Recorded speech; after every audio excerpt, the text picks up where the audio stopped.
예, 2023년도 반년이 지나서 올해도 이제 절반 정도밖에 남지 않았습니다. 사실 1월을 시작하며 건축 현장을 다니고 언제 이 추운 겨울이 끝나나 생각한 지가 엊그제 같은데 그 겨울이 지났고 봄도 지나서 이제 푹푹 찌는 더위와 햇볕의 뜨거운 여름을 앞두고 있습니다. 예, 장마가 온다고 하죠. 오늘은 2023년 전반기를 돌아보며 나를 인도하시고 보호하시고 나를 붙드셨던 하나님께 감사하는 맥주감사주일 절기입니다. 지난 6개월간 험한 세상에서 애쓰고 힘쓰며 살아온 여러분들을 진심으로 격려하고 아울러서 다시 한번 힘을 내어서 남은 2023년도의 절반도 믿음으로 승리하시기를 주님의 이름으로 축원합니다. 우리는 2024년을 시작하면서 은총의 표적을 내게 보이소서 라고 하는 말씀을 받고 달려왔습니다. 그래서 지난 6개월은요, 그런 은총의 표적을 확인하고 바라보며 달려온 6개월이었습니다. 이루 말할 수 없는 놀라움과 감사가 있었습니다. 이제 한 번도 가본 적 없는 새로운 6개월 또한 달려가야 하는데 우리의 전반기보다 더욱 후반기가 풍요로운 은총의 표적을 확인하며 가는 길이라고 저는 확신합니다. 우리가 알지 못하는 곳에 여행을 떠날 때 가이드가 있는 것처럼 남은 6개월도 우리에게는 더욱더 하나님의 도우심이 필요합니다. 우리 앞에 어떤 일이 있을지 알지 못하지만 분명한 것은 새로운 6개월 또한 우리 교회 그리고 여러분의 인생도 하나님의 손안에 있다는 것을 믿으시면서 그 하나님을 의지하고 감사로 승리하시는 저와 여러분 되시길 바랍니다. 일반적으로 7월 달은 한국교회가 맥주감사주일로 지키죠. 그러나 우리 교회는 맥주절의 의미가 전반기를 감사하는 절기라 하면 7월 첫 주가 아니라 6월 마지막 주에 드려야 되겠다 해서 당회가 결정하여 우리 교회는 한 주 당겨서 6월 마지막 주일을 추수절로 지킵니다. 그러나 6월 마지막에 지키든 7월 첫 주에 지키든 상관없이 점점 감사절의 의미가 잊혀져 가고 있다는 사실에 안타깝습니다. 하지만 오늘 맥주절은 저와 여러분의 어떤 느낌, 감사하다, 감사하지 않다, 혹은 오늘이 기쁘다, 오늘 별로 그렇게 기쁘지 않다, 오늘 아침에 교회로 나오는데 썩 그렇게 유쾌하지 않았다, 여러분의 기분과 느낌 상관없이 오늘 하나님께서 저와 여러분들에게 지키라 라고 명령하신 절기, 오늘 맥주감사 주일인 줄 믿습니다. 하나님께서 이스라엘 백성들을 애굽에서 탈출시키셨지요. 그리고 출애굽 후에 매우 특별한 당부를 하십니다. 그것이 무엇이냐면 하나님을 잘 믿어라, 혹은 너희들끼리 행복하게 살아라, 이러이러한 땅을 차지해라, 이렇게 해서 너희들이 돈을 모아라, 이것이 아니었고 출애굽을 시킨 이스라엘 백성들에게 가장 먼저 하셨던 명령은 절기를 지켜라 라는 것이었습니다. 한마디로 유월절, 맥주절, 추수절 이 세 가지 절기를 지키라 라고 하는 명령을 총 3번에 걸쳐서 하나님이 하시는데, 먼저는 출애굽기 23장의 10가지 재앙 중에 마지막 장자의 죽음의 재앙을 마치고 말씀하셨고, 두 번째는 광야에서 십계명 율법을 주시면서 또 한 번 명령하셨고, 마지막 세 번째는 오늘 본문인 신명기에서 모세의 마지막 설교에서 다시 한번, 그래서 총 3번에 걸쳐서 계율, 절기를 지키라 라고 강조하십니다. 그러면 오늘 이 규례를 즐거움으로 지켜 행하라 라고 하는 제목으로 하나님 말씀 선포할 때, 하나님께서 명령하신 이 규례들을 특별히 맥주절을 지키면서 하나님께 영광이 되시고 우리에게는 즐거운 시간 되시기를 주님의 이름으로 축원합니다. 그러면 오늘 하나님께서 명령하신 이 절기를 지키라 라고 하는 의미를 우리가 2가지 정도만 좀 오늘 살펴보겠습니다. 먼저 하나님은 이 절기 규례를 지켜 행하라 라고 오늘 말씀하셨죠. 오늘 신명기 16장에는 하나님께서 이스라엘 백성에게 주신 3가지 절기가 나옵니다. 각 절기마다 중요한 요소들이 있습니다. 오늘 읽진 않았습니다. 그런데 본문 1절부터 8절까지 보시면 첫 번째 절기는 유월절에 대한 이야기입니다. 유월절은 이스라엘 백성들이 애굽에서 430년 동안 종사를 합니다. 그리고 430년 이후에 하나님께서 그들을 불러서 출애굽을 하지요.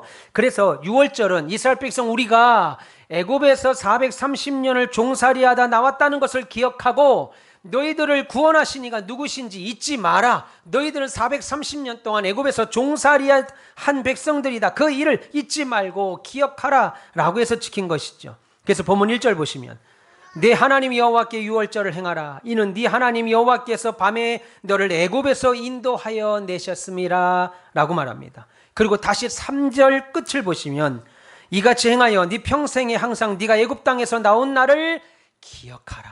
그렇게 말씀하죠. 무슨 말이에요? 유월절은 하나님께서 이스라엘 백성들에게 애굽에서 해방시키시고 구원하신 것을 감사하는 것.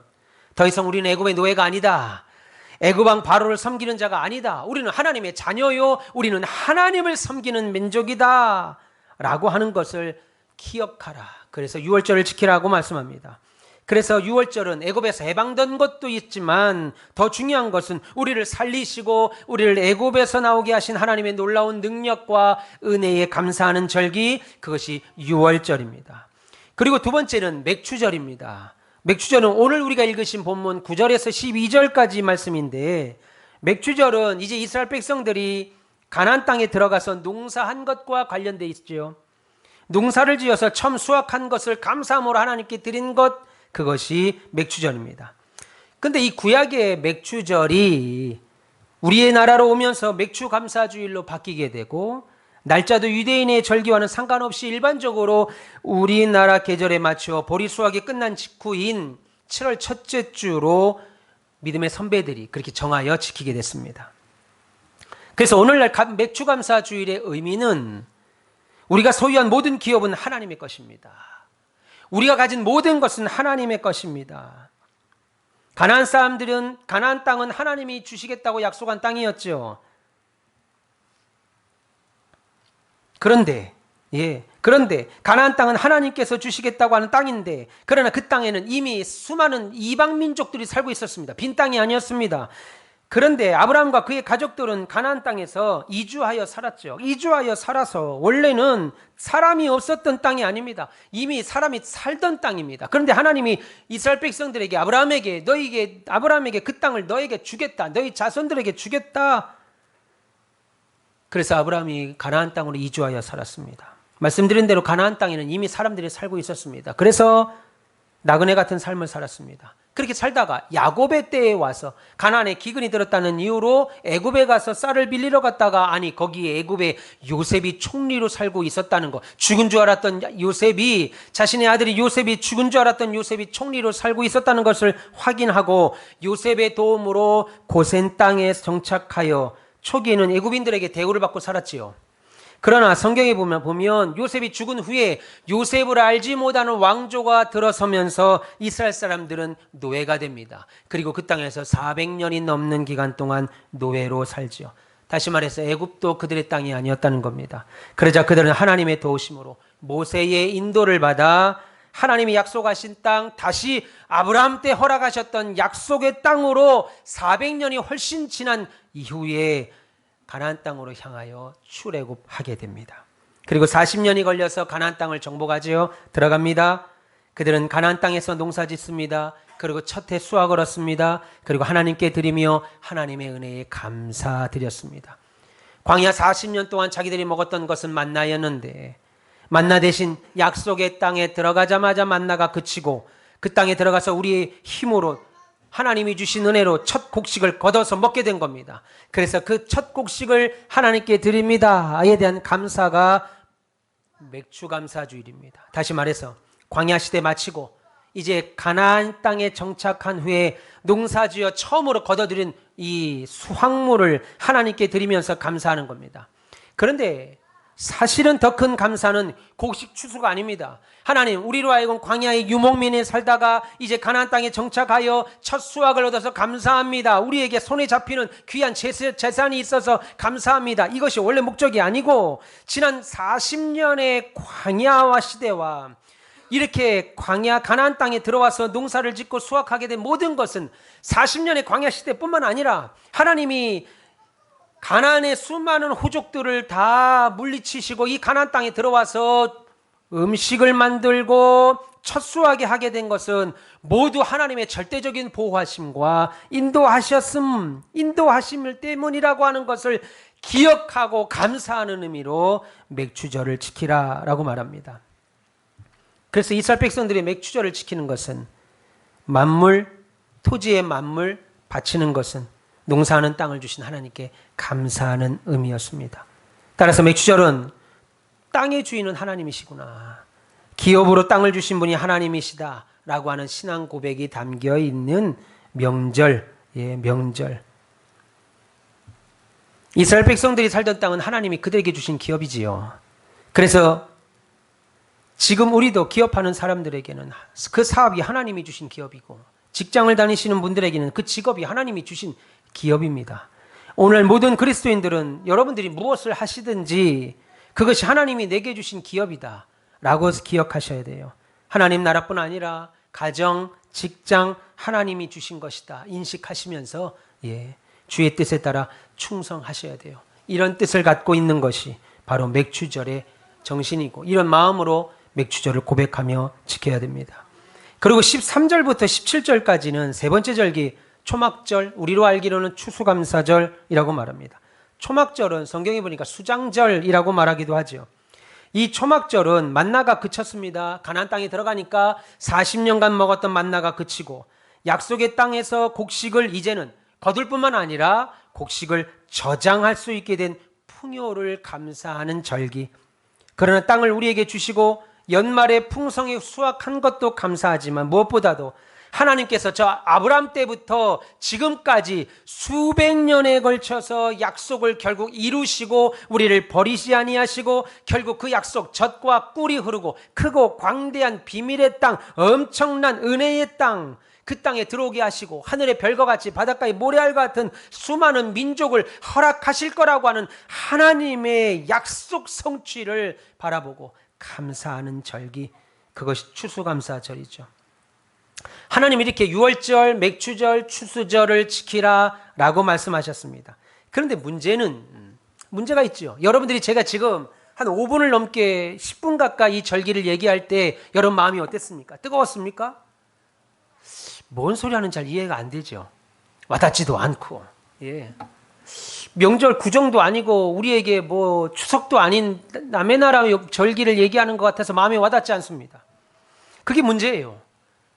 문제는 이렇게 맥추절을 지켜 행하라, 성경이 맥추절을 지켜 행하라 라고 말씀하셨지만 이 명령은 지금부터 3500년이 훨씬 지난 그 전의 명령이라는 데 있습니다. 아니 30년도 아니고, 아니 300년도 아니고, 350년도 아니고 3500년이 훨씬 이전의 명령이라는 거예요. 그래서 목사님, 수천 년 전 이스라엘 백성들에게 주셨던 그 명령이 지금 우리하고 무슨 상관이 있습니까? 1, 2년 전 얘기도 아니고 3500년이 훨씬 이전의 명령이 지금 우리하고 무슨 상관이 있습니까? 라고 말할 수 있어요. 물론 지금은 구약시대가 아닙니다. 그래서 우리가 하나님께 드리는 제사 양식도 달라졌죠. 방법도 달라졌습니다. 하나님께 드렸던 제사 더 이상 하지 않습니다. 양을 드리거나 염소를 드리거나 비둘기를 드리거나 곡식을 드리지 않습니다. 구약에는 양을 잡아 그 피를 가지고 하나님께 나아갔지만 지금은 어린 양, 유월절에 어린 양 대신 예수 그리스도께서 십자가에 대신 보혈을 흘려주셨기에 더 이상 우리는 그런 양이나 염소의 피에 의지하여 하나님께 나가지 아니하고 그리스도의 공로에 의지하여 하나님께 나아가게 됐습니다. 그래서 여러분이 편하게 이렇게 주일날 예배하는 거죠. 그래서 백성들이 모여 자신을 드리는 날로 날짜가 바뀌었습니다. 그래서 예전에는 드리는 날도 안식일이었던 우리로 기준으로 보면 토요일이나, 지금은 주일, 주님이 부활하신 안식 후 첫날인 주의 부활하신 주일을 기념하여 소위 일요일이라고 하는 주일의 성수를 하고 있죠. 그럼에도 예배 예식도 바뀌었고 더 이상 제사도 드리지 아니하는 우리가 왜, 안식일을 지키지도 않는 우리가 왜 여전히 맥추감사 주일을 지켜야 하냐는 겁니다. 왜? 간단합니다. 여러분, 그것은 왜 하나님께서 이스라엘 백성들에게 이 절기를 지키라고 하셨는가를 알면 이해가 됩니다. 왜 하나님께서 이스라엘 백성들에게 이 절기를 지키라고 하셨지라는 것을 알면 지금도 저와 여러분들이 지켜야 되는 이유 분명해지죠. 여러분, 맥추절을 지키라는 것은 이스라엘 백성들이 가나안 땅에 들어가면서부터 하나님께서 명령하신 겁니다. 왜요? 하나님은 이스라엘 백성들의 마음을 너무나도 잘 아셨기 때문에 그래요. 하나님은 우리의 마음을 너무나도 잘 아셔요. 출애굽할 때나 광야를 건널 때는 하나님 없이는 절대 생존할 수가 없었습니다. 생각해 보세요. 출애굽을 할 당시는 낮에는 영상 50도가 넘는 뜨거운 열기로 인해서 하나님이 구름 기둥을 보내주지 아니하면 다 말라 죽거나 타 죽습니다. 밤에는 영상 70도 이상, 영하 70도가 가까이 떨어지는 한겨울 추위가 내려오기에 다 얼어 죽어요. 영하 20도. 그래서 낮 온도와 밤의 온도가 거의 70도 이상 차이가 납니다. 제가 인도에 있을 때 그 사막 여행을 좀 다닌 적이 있습니다. 선교지 있을 때. 얼마나 더운지 몰라요. 인도는 한낮은 막 게이지로 50도가 넘습니다. 와, 정말 더워요. 예전에 우리나라는 도로 한복판에 제 기억으로는 지금 없어졌습니다. 우리나라 인구표가 막 있었죠. 카운팅으로. 그래서 4천 몇백만, 4,300만까지 제가 본 적이 있어요. 보셨으면 보셨다는 표현을 좀 해주세요. 네. 없으셨어요. 옛날에 그 탑으로 돼가지고 도로 그렇게 큰 사거리 있었잖아요. 현재 우리나라 인구 쭉쭉쭉해서 4,300만. 그만하겠습니다. 뭐 더 얘기해봐요. 그런 거 있었던 것처럼 인도에 가면 여기 몇 도가 막 나와요. 막 45도, 50도씩 막 옵니다. 그런데 사막여행 일주일간 정도 가는데 이불과 뭐 온 옷을 바리바리 쌉니다. 아니 이렇게 더운 날씨에 웬 이불과 텐트에 저렇게 막 그냥 보온 제품을 바리바리 싸나. 해만 딱 떨어지면요 얼마나 날씨가 쌀쌀한지. 밤이 자정이 넘어가면요 바닥에 그냥 서리가 쫙 낍니다. 그러니까 하나님께서 낮에는 구름 기둥과 밤에는 불 기둥으로 광야 40년을 지키셨고, 광야에서 음식이 떨어졌죠. 그들이 광야를 이동하면서 소와 닭을 키울 수도 없고 재배도 할 수 없으니까 하나님이 매일 만나를 내려주셨습니다. 그러니까 광야를 건널 때는, 출애굽을 할 때는 하나님이 도우심 없이는 절대로 살아갈 수가 없었어요. 매일 불기둥을 받고 매일 구름기둥을 받고 매일 만나를 기다리고 확인했습니다, 눈으로. 그런데 가나안 땅에 딱 들어가게 되니까, 그래서 농사를 딱 짓게 되니까 하나님이 만나를 그치게 하셨죠. 그리고 구름기둥과 불기둥은 더 이상 없습니다. 그리고 자신들이 열심히 일을 해보다 보니까 하나님 없이도 살 수 있는 것처럼 생각이 된 겁니다. 그 전에는 하나님이 만나를 주셔야 먹을 수 있었고요, 하루를. 하나님이 구름기둥을 주셔야 하루를 걸어갈 수 있었고, 하나님이 불기둥을 주셔야 하룻밤을 잘 수가 있었는데, 이제 가나안 땅에 들어가서 살다 보고 정착하고 집을 짓다 보니까 하나님이 안 계셔도 살 수 있을 것 같은 생각이 들더라 이겁니다.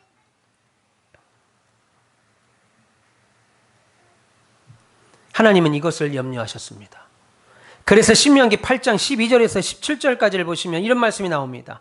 네가 먹어서 배불리고 아름다운 집을 짓고 거기에 거하게 되며, 또 내 소와 양이 번성하고 내 은과 금이 증식되고 네 소유가 다 풍요하게 될 때 두렵건대 네 마음이 교만하여 네 하나님 여호와를 잊어버릴까 하노라.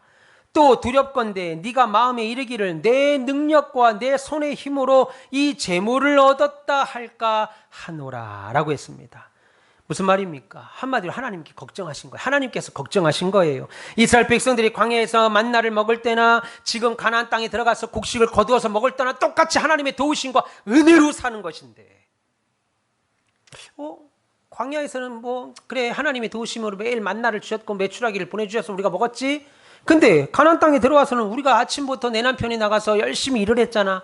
내 아들이 열심히 나가서 양과 소를 쳤잖아. 그래서 우리가 지금 먹는 건데, 이건 하나님이 도우신 것 같지 않고 내 능력으로, 내 수고로 아침부터 저녁까지 애쓴 것으로 먹는 것 같은데, 하나님의 도움 아니어도 살 수 있을 것 같은데, 이렇게 생각할까봐, 내 손으로 이 모든 것을 이루었다고 교만할까봐 걱정하신 겁니다. 그래서 하나님께서는 이스라엘 백성들에게 아주 신신당부하죠. 뭐라고요? 네가 가나안 땅에 들어가서 농사를 짓고 첫 수확을 거두면 절대로 네가 먹지 마라. 첫 열매는 하나님 것으로 믿어라. 그래서 항상 무엇이든지 농사를 짓든 짐승을 기르든 장사를 하든 사업을 하든 처음 것은 다 하나님의 것이다. 그러므로 드려라 라고 하나님이 명령하셨습니다. 하나님을 믿는 믿음 잃어버리면 모든 것 잃어버리는 것이기에 하나님은 너희가 수고하여 얻었다 할지라도 그 수고할 수 있는 건강을 주시니가 하나님이시고 그 능을 주시니가 하나님이시고 그 일을 만나게 하시니가 하나님이시니까 너희가 거둬들이는 것은 다 첫 것은 하나님께 드려라. 하나님을 잊지 마라 라고 하는 거죠. 믿음 잃어버리면 다 잊어버리는 것이니까. 그래서 그 하나님에 대한 믿음을 감사로 엮은 겁니다. 여러분, 믿음은 감사입니다. 감사는 곧 믿음입니다. 믿음 없이 감사할 수 없고요. 감사가 없는 믿음은 존재하지 않아요. 믿음이 참 좋은데 감사 안 합니다. 하나님께 가짜지요. 그래서 첫 열매를 하나님께 드리는 그런 의미로 드리는 것이 맥추감사 주일의 정신입니다.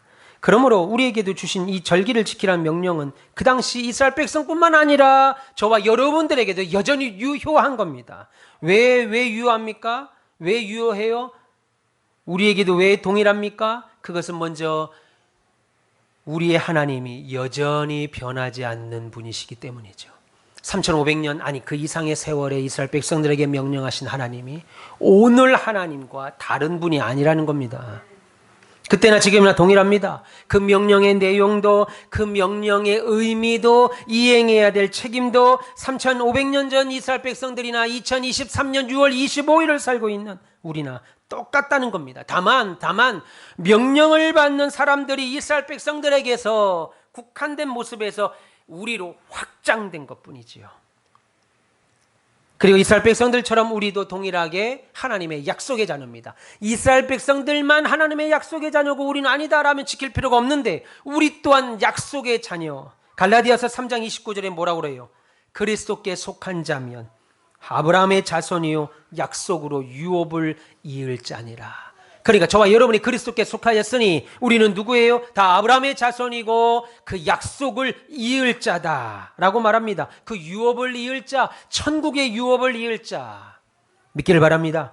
왜 그리스도인에게 아브라함의 자손이라고 말합니까? 우리는 아브라함의 피가 아닌데 우리의 피는 제가 최씨니까 최치원이고 우리의 피는 최영이고 여러분이 김씨의 피 누굽니까? 박씨의 피 누구예요? 이씨의 피 누구예요? 우리 선주가 누구고 본 적도 없는 그 선주를 막 자랑하잖아요. 우리는 아브라함이 아닌데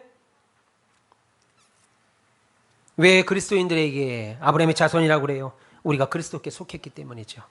갈라디아서 4장 28절에 이렇게 말합니다. 너희는 이삭과 같이 약속의 자녀니라 라고 말합니다. 아브라함의 자녀인 이삭과 같이 저와 여러분들 동일하게 약속의 자녀라는 거예요.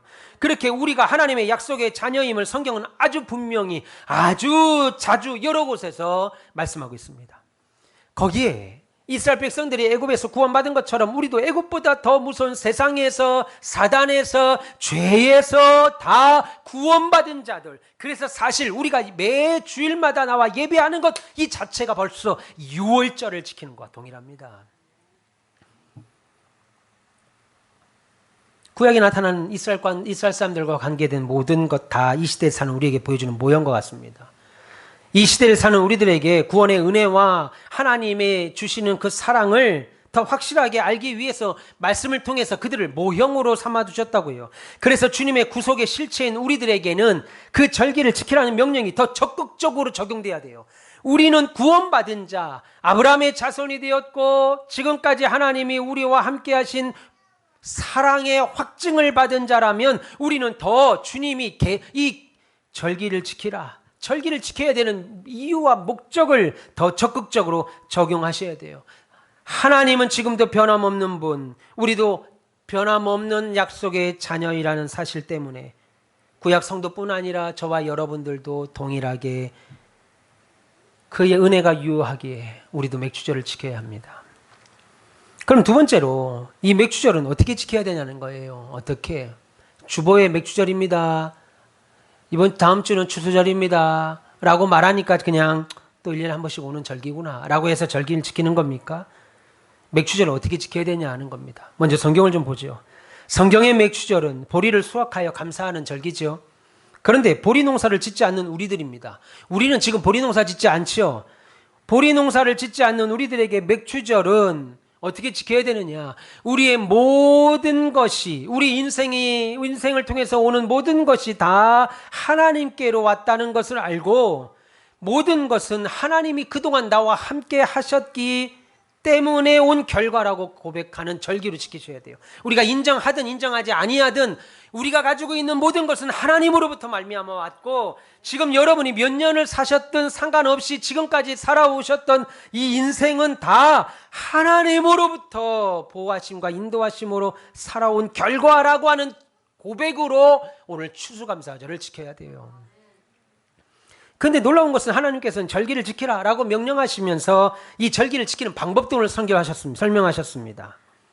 그것이 뭐냐면, 절기를 지키되 하나님이 원하는 방법으로 지켜라. 다시 말해서 우리가 절기를 지킬 때 그 절기의 의미를 생각하면서 지키는 것은 당연하거니와 하나님께서 원하시는 대로 지키라는 거예요. 그러면 하나님 말씀하신 절기를 지키는 방법이 뭐냐는 겁니다. 먼저 정해진 장소에서 지키라. 성경은 그렇게 말합니다. 이 말씀이 계속해서 반복되죠. 본문 2절 보시면 여호와께서 자기의 이름을 두시려고 택하신 곳에서, 6절에도 하나님께서 자기 이름을 두시려고 택하신 곳에서, 7절에도 하나님이 여호와께서 택하신 곳에서, 11절에도 하나님 여호와께서 자기 이름을 두시려고 택하신 곳에서, 15절에도 여호와 하나님께서 택하신 곳에서, 16절에도 하나님 여호와께서 택하신 곳에서, 계속 하나님이 택하신 곳에서, 하나님이 정하신 곳에서, 하나님이 예비하신 곳에서 라고 말씀합니다. 그러면 이스라엘 백성들에게 하나님이 정하신 곳, 그러면 우리에게 하나님이 자기 이름을 두시려고 택하신 곳 어디냐는 거예요. 저와 여러분 이 시간에 2023년을 살고 있는 저와 여러분들에게 하나님이 절기를 지키기 위하여 택하시고 준비하신 곳이 어디냐는 겁니까? 어디예요? 교회죠. 하나님의 명하신 절기의 날에는 그냥 집에 있거나, 오늘 교회 가기 좀 귀찮은데, 몸이 좀 찌뿌둥한데, 오늘 기분이 좀 안 좋은데, 오늘 좀 바쁜 일이 있는데, 그냥 집에 있거나 다른 곳 가지 말고 교회로 나오라는 거예요. 다시 말해서 집에서, 직장에서, 다른 모임에서, 들이나 산에 있지 말고 하나님께서 자기 이름을 두시려고 택하신 곳, 정하신 곳 교회에서 하나님께서 우리에게 은혜 주시고, 늘 만나 주시고 구원해 주시는 교회 공동체, 신앙 공동체에 나와 지키라는 겁니다. 이렇게 하나님께서 장소를 정하신 이유가 있습니다.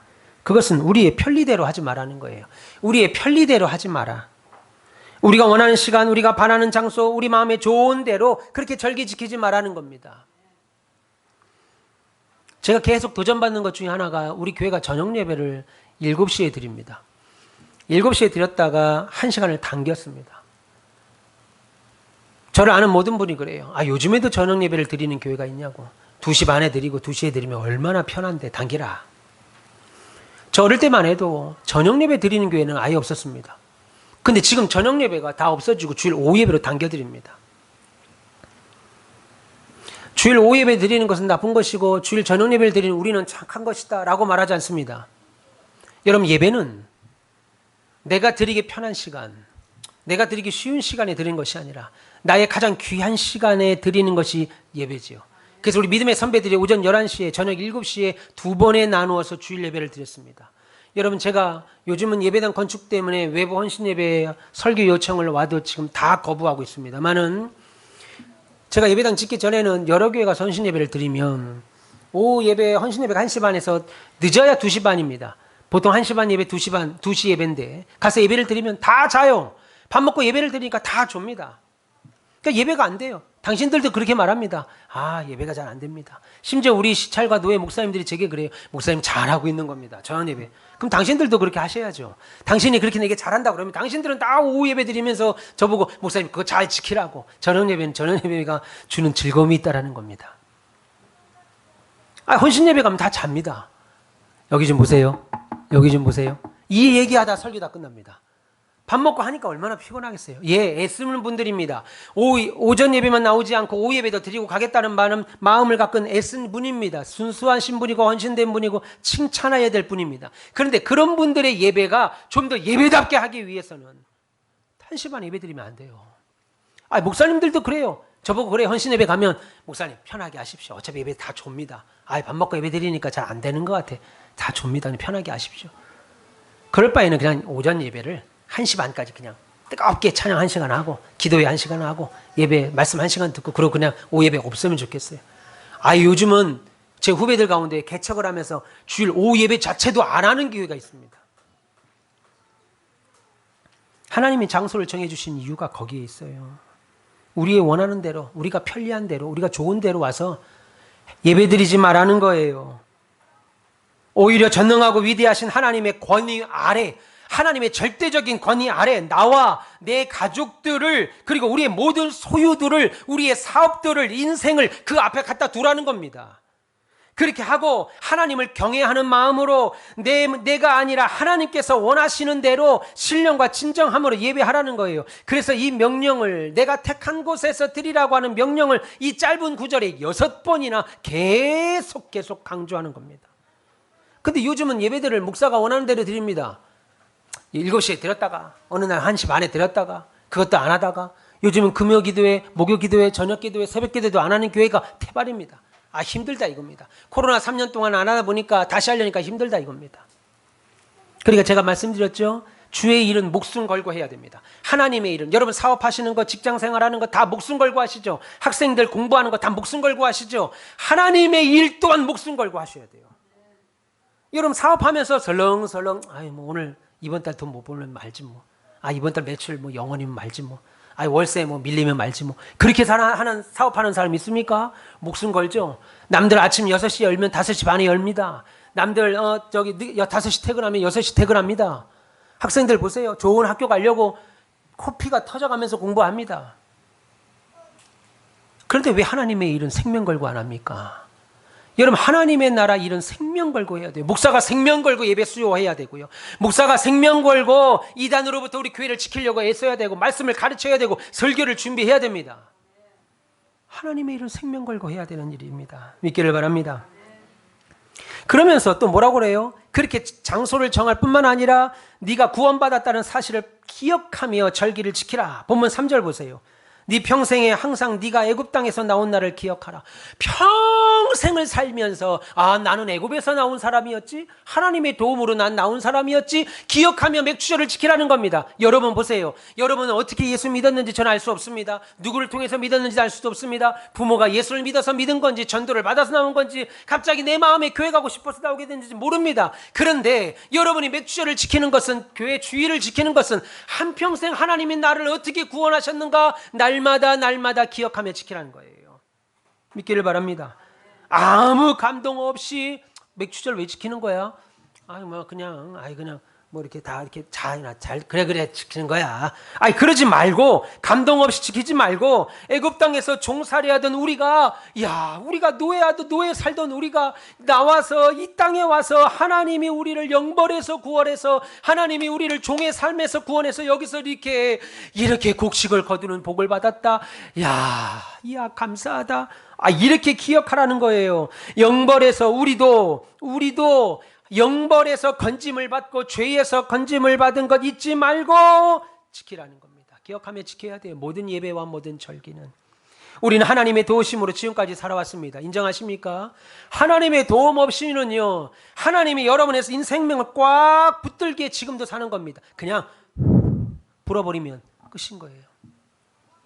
사람은 인정하기 싫죠. 왜요? 내가 아침에 일찍 일어나서 운동하는데, 내가 좋은 거 먹는데, 오메가3 먹고, 내가 영양제 먹는데, 그래서 내가 열심히 사는데, 절기 되면 염소탕도 먹고, 내가 몸보신도 하고 운동도 하는데, 내가 보험도 많이 드는데, 그건 그것대로 하시는데, 그 모든 것을 허락하신 이가 하나님이십니다. 하나님의 도움 없이 살 수 없었어요. 그럼에도 하나님이 나에게 올해 전반기 돌아보니까 딱히 뭐 이렇게 잘 된 것도 없고, 하나님 내가 감사를 아무리 하려고 해도요, 전반기를 돌아봐도 사업이 막 그냥 빵빵 터진 것도 별거 없고, 하나님이 볼 때, 내가 하나님 볼 때 제대로 나한테 해준 것도 없고, 이것도 해결 안 되고, 저것도 불만이고, 이것도 안 됐고, 돌아보니까 뭐 딱히 뭐 감사할 것도 없는데요. 이렇게 원망하지 마라 이겁니다. 하나님이 지난날 어떻게 나를 도우셨고 내게 어떤 구원과 은혜를 베푸셨는지 기억하고 주일날 나오라는 거죠. 오히려 저와 여러분들께는 더 큰 은혜 베푸셨어요. 먹고 마시고 쓰고 사는 그런 단순한 물질적인 것이 아니라 영원한 지옥에서 건져주심과 영원한 죽음에 살려주심을 기억하고 절기를 지켜야 됩니다. 믿기를 바랍니다. 그리고 하나님께 뭐라고 그래요? 자원하여 예물을 드리며 절기를 지키라 라고 말씀합니다. 본문 10절 보세요. 네 하나님 여호와 앞에 77절을 지키되 네 하나님 여호와께서 너에게 복을 주신 대로 너 힘을 다하여 자원하는 예물을 드리라. 힘을 다하여 자원하여 예물을 드리라 라고 말합니다. 자원하여 드리라는 거예요. 여러분, 무엇보다 예배는 드리는 겁니다. 오해하시면 안 됩니다. 기억하십시오. 예배는 드리는 겁니다. 목사님 오늘도 교회 예배 은혜 받으러 한번 가볼까? 예배 은혜 받으러 가자. 그렇게 우리 흔히들 말하죠. 그런데 여러분, 예배는 드리는 겁니다. 말씀드린 대로 목사님 예배는 은혜 받는 거 아닙니까? 예배는 은혜를 받으러 가는 거 아닙니까? 예, 맞아요. 여러분, 예배는 은혜 받으러 와야 합니다. 그런데 예배는 먼저 드림이 충족돼야 돼요. 내가 예배에 나와서 하나님께 마음을 드려야 되죠. 시간을 드려야 되죠. 몸을 드려야 되죠. 물질을 드려야 되죠. 다짐을 드려야 되죠. 은사를 드려야 되죠. 기도를 드려야 되죠. 내가 이렇게 많이 하면 눈치가 좀 있는 분들은 아멘도 할 텐데, 이거 쉼없이 이렇게 말하는 거 쉬운 거 아니에요. 다시 합시다. 이거 주여. 하나님께 예배 나와서 여러분 마음도 드리고 그만합시다. 예. 물질 드리고 시간 드리고 다짐 드리고 은사 드리고 결단 드리고 다 먼저 드린 사람들이 은혜를 받는다고요. 그런 거 아무것도 안 하는데 오늘 목사가 무슨 말 하는가 보자, 저 목사가 어떤 말을 해서 내게 은혜를 좀 끼치는가 보자. 여러분, 만약 그래서 은혜를 받으면요, 그건 은혜가 아니고 뭐예요? 지적 동의. 저 목사 참 나하고 똑같은 생각하네. 야, 그래, 목사라면 저 정도 좀 어느 정도 좀 이렇게 검증된 말을 해야지. 나하고 지적 동의가 맞아. 나도 그렇게 생각했는데, 내가 생각했던 걸 어떻게 저렇게 일목요연하게 요약을 하지? 좋다, 잘한다. 나 이 교회 참 은혜 받는다. 은혜 아닙니다. 그건 은혜 아닙니다. 그건 은혜 아닙니다. 여러분, 이단 사이비들 보면 수천 명, 수만 명씩 모아놓고 거기 은혜 받았다라고 말하지 않아요. 근데 왜 이렇게 모입니까? 그거는요, 그들의 교주와 거기 모이는 사람의 생각이 딱 맞은 거예요. 지적 동의가 이루어진 겁니다. 여러분, 지적 동의로 이루어져서 수천, 수만이 모인 이단들 보셨죠? 지적 동의가 무서운 거예요. 은혜가 없는 지적 동의. 하나님의 은혜가 없는 성경의 이해는 그렇게 되는 겁니다. 근데 은혜가 있는 저와 여러분들은 그 자리에 가 있으면 대부분 아니다, 여기. 아니다. 딱 느끼지요. 믿길 바랍니다. 네. 그런데 그것을 자원하는 마음으로 하라는 거예요. 여러분, 교회는 받는 것이 아닙니다. 1차적으로는 드리는 것이에요. 내가 먼저 하나님께 드리는 거예요. 내가 먼저 하나님께 드리는 것이고 먼저 다른 사람에게 베푸는 겁니다. 본문 16절 중반 이후에 보세요. 네 하나님 여호와께서 택하신 곳에서 여호와를 배웁되 빈손으로 여호와께 배웁지 말고 각 사람이 네 하나님 여호와께서 주신 복을 따라 네 힘대로 드릴지니라 라고 했습니다. 먼저 드리라고 그랬습니다. 돌이켜 생각해 보면 하나님께서 우리 가정에 주신 축복이 얼마나 큰데 인색한 마음에 빈손으로 안 되죠, 그러지 말라는 겁니다. 생각해 보면요, 사람들이 제일 싫어하는 말이 뭐예요? 드리라는 거예요. 드리라. 우리가 제일 좋아하는 말 뭐예요? 받으라, 가져가라, 이거죠. 축복 받으라, 축복 가져가라, 이 말입니다. 그런데 하나님은 그 반대를 우리에게 말합니다. 드리라. 그러면 드리라고 명령하는 이유가 뭐예요? 저와 여러분의 마음을 보고 싶은 겁니다. 우리의 가장 귀한 것을 드리고 있는가 아닌가? 우리가 가장 귀한 것이 뭐예요? 생명입니까? 돈이죠, 돈. 돈 때문에 목숨 걸잖아요. 돈 때문에 남편도 죽이고, 돈 때문에 아내도 죽이고, 막 그냥 돈 때문에 자식도 죽이고, 돈 때문에 부모도 죽이고 아닙니까? 예. 뉴스 보잖아요. 돈이 최고입니다. 그런데 생명은 드릴 수가 없으니까 돈처럼 귀하게 여기는 돈을, 재물을 하나님께 드리라. 너희가 정말로 하나님께서 구원하시고 인도하신 것이 감사해서 절기를 지킨다면 너희 귀한 것을 드리라는 거예요. 그런데 이것은 약속 있는 명령, 다시 말해서 돌려주겠다는 명령입니다. 여러분, 하나님은 돈이 필요 없는 분이에요. 그러니까 그것을 먼저 드리라. 그러면 하나님이 돌려 은혜로 갚아주시겠다. 이스라엘 백성들 보세요. 광야 40년 동안에 하나님이 그냥 주셨어요. 애굽에서 해방시켜 주셨고, 광야 40년을 보호하셨고, 약속의 땅에 들어와서 하나님이 은혜 주셔서 이렇게 수확하고 풍성하게 주신 은혜를 값없이 받았습니다. 그래서 하나님은 그것을 다 이스라엘 백성들에게 주셨고, 받은 그들이 그 사실을 잊어버릴까 봐, 행여나 우리가 잘나서 지금 잘 살고 있는 것처럼 생각할까봐 아예 절기를 정하시고 그 절기를 때에 맞춰서 이런 정신으로, 이런 마음으로 지키라는 겁니다. 억지로라도, 강제라도 감사하라고 하는 거예요. 그렇게 하지 않으면 잊어버리니까, 모르고 사니까, 기억하지도 않고 사니까, 스스로 그렇게 된 줄 알고 사니까, 시간 가다 보니까 그렇게 살았네, 그렇게 잘 됐네. 모르고 사니까, 사람들이 그때그때마다 도와줘서 내가 이렇게 된 줄 아니까 절기 정하시고 그 절기 통해서 너희들의 자녀부터 건강, 직장, 사업, 너희들이 타고 있는 집, 입고 있는 옷까지 다 하나님이 주신 것이라는 거 확인하고 살으라고 절기를 주신 것입니다. 사람은 잊어버리잖아요. 예. 군대 처음 갔을 때 저는 군대 생활을 거의 28개월, 29개월 했습니다. 군대 처음에 갔는데 부모님께 너무너무 감사해서 막 감사 편지를 쓰는데 막 저기저기서 울어요. 아이들이 이등병 때 막 운다고요. 그러고 나서 이제 일병 끝날 때쯤 첫 휴가 나오면 집에 가서 뭐예요? 아들이 휴가 나왔는데 고기 반찬 하나 없이 이게 뭐냐고. 나만 그랬나 보네. 훈련소에서 엄마 아버지 너무 감사해요. 내가 제대만 해보세요. 그냥 엄마 아버지 그냥 금방석에 앉게 해드리겠습니다. 그리고 첫 휴가 나와서 고기 반찬 없다고 막 짜증을 내요. 내가 그렇게 고생하고 왔는데 고기도 하나 안 해놓고 지금 어디 신방을 돌아다니시냐고 막. 인간이면 잊어버려요. 잊어버린다고요. 금방 있습니다. 그러니까 우리나라가 잘한 게 뭐예요? 5월 8일 어버이날을 매일 정한 겁니다. 이제는 5월 8일 쉬고 어린이날은 좀 안 쉬어도 될 것 같은데. 아니에요? 5월 8일 정해서 어머니날 찾으라 이겁니다. 내가 볼 때는 조금 그런 의도도 있는 것 같아요. 5월 8일이 공휴일이 아닌 게 공휴일로 쉬면 이 나라가 굉장히 혼란에 빠집니다. 어머니가 오늘 노는 날인데 왜 안 왔니? 아버지 오늘 직장 가요. 5월 8일은 공휴일이 아니에요. 그러겠죠. 어떤 놈이 5월 8일을 노는 날로 안 정해갖고 아버지 5월 8일은 공휴일이 아니어서 오늘 회사가 일을 해서 갈 수가 없어요. 그래서 돈 드릴 것도 30에서 20으로 줄이고. 근데 아이들 어린이날은 쉬는 날이에요. 그러니까 아이들 장난감 5월 5일 날 우리 제 조카들도 뭐 장난감 사주려고 하면 갔더니 난립니다. 장난감이 없어요. 하나씩 다 들고 다닙니다. 감사하게도 우리 조카들은 좀 제가 기대했던 것보다 아이들이 아직 때가 덜 타서 그런지 좀 싼 걸 골랐어요. 그래서 감사했죠. 기억하라 이겁니다. 기억하라. 잊어버릴까봐. 하나님이 주신 것인데 잊어버릴까봐. 그래서 기쁜 마음으로, 잊어버리지 않는 그 마음 가지고 기쁨으로 절기를 지키라고 그럽니다. 11절 보세요. 너와 네 자녀와 노비와 네 성중에 있는 레위인과 및 너희 중에 있는 객과 고아와 과부가 함께 네 하나님 여호와께서 자기 이름을 두시려고 택하신 곳에서 하나님 앞에 즐거이 행하라. 15절도 보세요.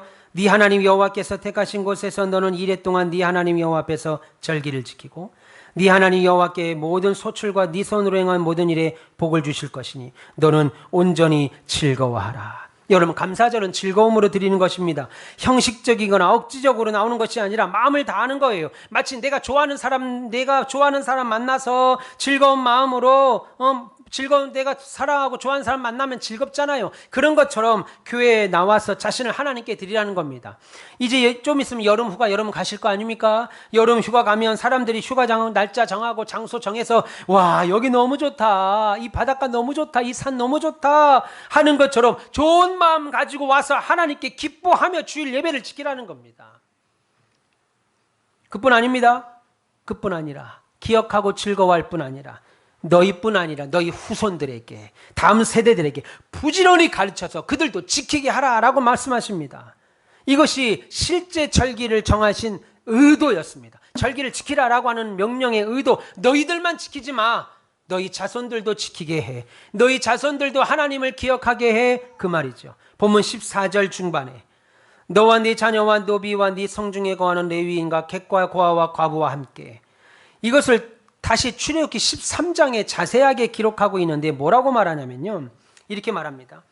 너희는 애굽에서 나왔으니 여호와께서 너를 인도하여 너에게 주시려고 너희 조상에게 맹세하신 그 땅에 이르거든 절기를 지켜라. 너는 그날에 네 아들들에게 이 모든 절기를 지키는 모습을 보여주면서 가르쳐라. 이 예식은 우리가 애굽에서 나올 때 여호와께서 우리를 위하여 행하신 일 때문이다 라고 출애굽기 13장에 나옵니다. 무슨 말이에요?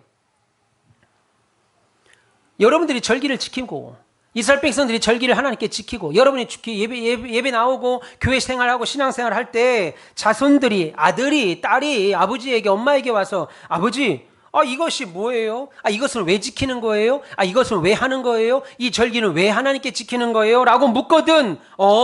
우리가 아버지가 우리 가정이 왜 절기를 지키냐면 왜 예수를 믿냐면 왜 교회 생활을 하냐면 우리 하나님께서 그의 전능하신 손으로 그 권능으로 우리를 애굽 땅 곧 종되었던 집에서 건져내실 때에 그 능력으로 행하신 그 모든 역사를 우리가 잊지 않고 기억하기 위하여 우리의 처음 것으로 하나님께 지금 드리며 제사하는 것이다 라고 가르치라는 거예요. 그러면 자식들도 그래서 너희들도 반드시 장성한 후에 똑같이 하고 너희 자손들에게도 또 가르쳐라. 하나님이 그렇게 하셨다.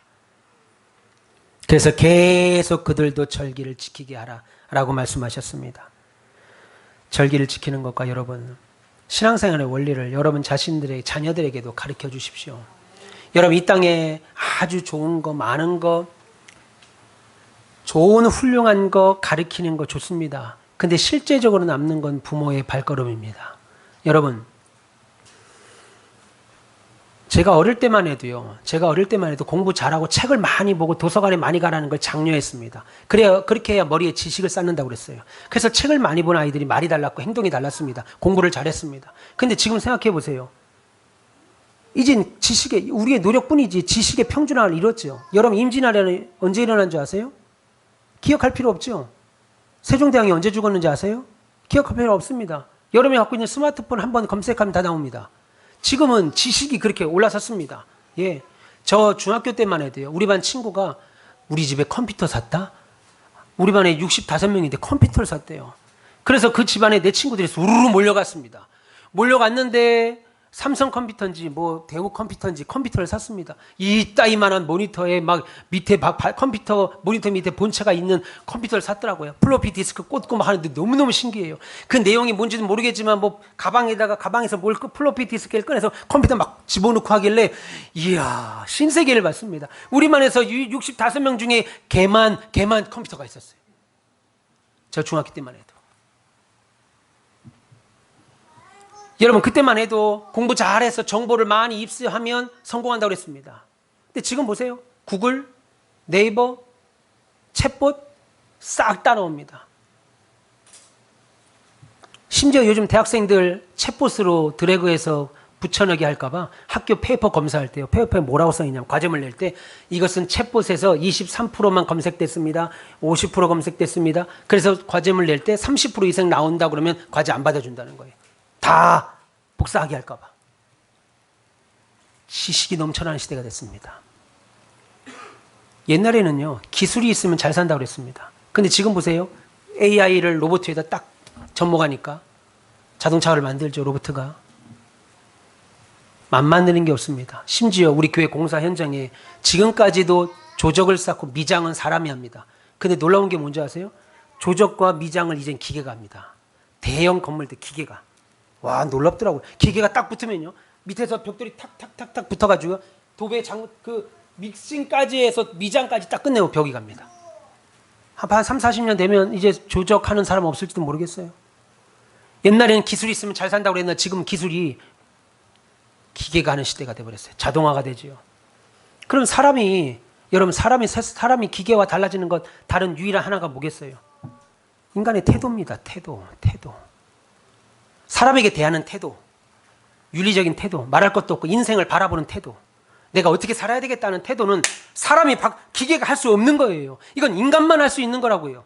여러분 오늘 하나님께서 절기를 지키라고 하는 것은 이런 태도를 갖고 하나님이 내게 이렇게 해서 지난 세를 붙이셨구나. 그것에 감사하여서 내 자식에게도 동일하게 지키게 하는 거. 우리 하나님이 내 자녀들 이건 왜 엄마 아빠 왜 교회를 다니시는 거예요? 우리가 왜 예수를 믿어야 되는 거예요? 가르치라 이겁니다. 그러니까 여러분의 자녀들에게도요.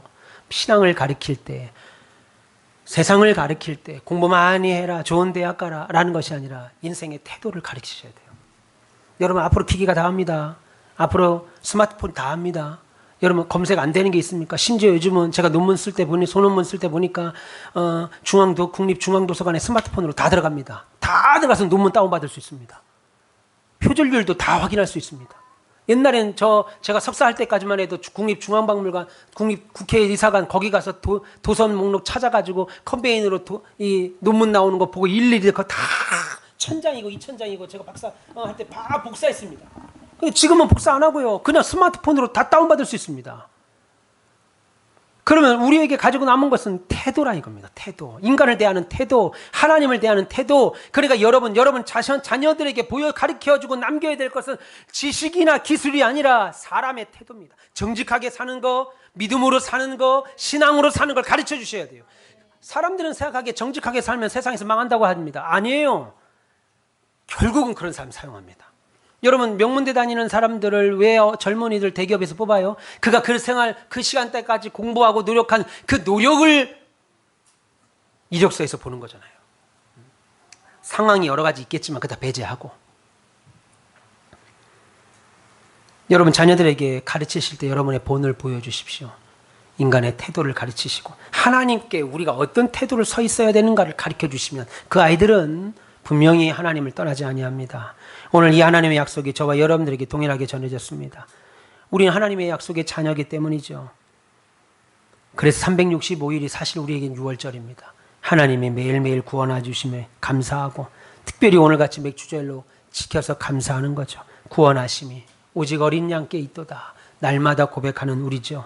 그래서 주일은 예배하는 날이고 감사하는 날이고 6월절과 같은 날입니다. 그리고 우리의 또 다른 맥주절의 의미는 교회를 주신 것에 대한 감사죠. 농사를 주시고 땅을 주신 것에 감사라면 영적인 수확을 하는 교회를 주심을 감사.